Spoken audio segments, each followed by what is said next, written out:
Deus falou para Josué: Josué, medita de dia e de noite, guarda a minha palavra, porque ninguém vai poder te resistir todos os dias da sua vida. Como fui com Moisés, assim serei contigo.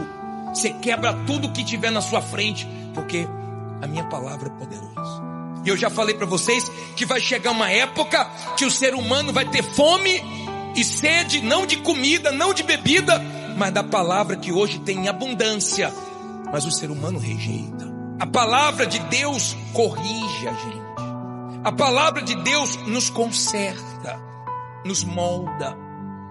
Quando você ouve a palavra, você enxerga o que você precisa mudar. E quanto mais você lê, medita, guarda, pratica, mais ela te muda.